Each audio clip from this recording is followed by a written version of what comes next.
Madame le maire, chers collègues, nous voterons bien volontiers cette délibération qui va dans le sens de l'histoire quant au développement de la bicyclette et de son usage pluriel et quotidien. Il importe à cette occasion de rappeler que le partage de l'espace public qu'on entend promouvoir nécessite de dégager la vision d'ensemble d'un équilibre entre piétons, vélos électriques et trottinettes, deux roues motorisées, transports en commun et automobiles propres que l'on souhaite elles-mêmes partager. C'est, on le sait, un vaste programme et les accidents mortels survenus avec une triste récurrence, le dernier d'entre eux ayant provoqué le tragique décès d'une cycliste écrasée par un camionneur, nous rappellent combien cet enjeu est urgent et crucial.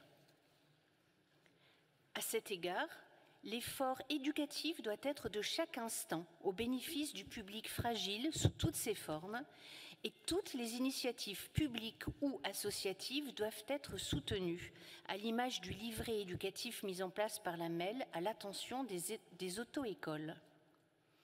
De même, une campagne durable de promotion du port du casque serait bienvenue, même si nous savons que son port ne peut garantir une sécurité absolue, car les statistiques démontrent son efficacité en matière de réduction des fractures crâniennes et de séquelles neurologiques. S'agissant du stationnement des deux roues, il nous semble par ailleurs qu'au-delà de l'implantation d'arceaux vélos, leur efficacité doit être assurée. L'un des freins au recours quotidien à ce mode de transport est en effet le vol. Le ministère des Transports ayant évalué le nombre de vols annuels à environ 570 000 en 2019 et l'Académie de mobilité active, l'ADMA, ayant quant à elle pu établir dans son enquête publiée le 6 avril dernier que seuls 61% des victimes rachètent alors un vélo.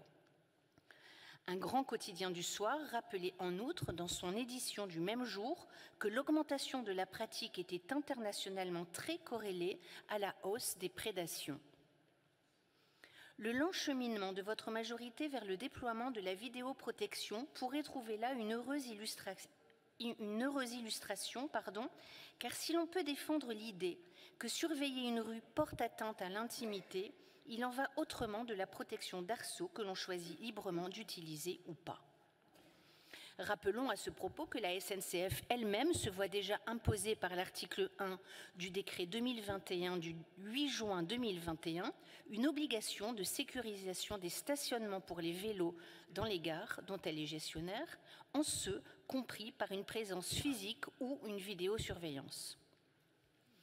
En ce qui concerne la MEL, consacre aujourd'hui 14 € par an et par habitant au vélo, ce qui représente une notable augmentation avec une enveloppe globale de 100 millions d'euros pour le mandat contre 30 millions dans le mandat précédent. Un effort supplémentaire serait cependant bienvenu, permettant par exemple d'édifier rapidement une passerelle cycliste et piétonne surplombant le nœud ferroviaire, tel que nous l'avions proposé dans notre projet municipal et qui constitue un point d'accord entre nos groupes. FIF pourrait ainsi être désenclavé sans attendre les 10 à 15 ans annoncés par la presse. Si votre majorité le suggère en conseil métropolitain, nos élus vous soutiendront sans réserve. De même, suggérerons-nous que l'ADAV soit associée à la préparation du déploiement des vélos électriques à emplacement assigné, en franglais semi-floating, dans le cadre de l'appel à manifestation d'intérêt de la MEL. S'agissant du volet vélo des plans de déplacement établissements scolaires, les PDES, quelle en est l'évaluation dans notre commune? Leur efficacité est-elle mesurée? C'est, pour conclure, une vision d'ensemble et à long terme qui s'impose. Lorsque vous évoquez dans cette délibération votre faveur envers les modes alternatifs, on ne peut s'empêcher de songer que viendra probablement le temps où quelques originaux revendiqueront avec audace de conserver la liberté d'une alternative au vélo devenue règle d'airain. Je vous remercie.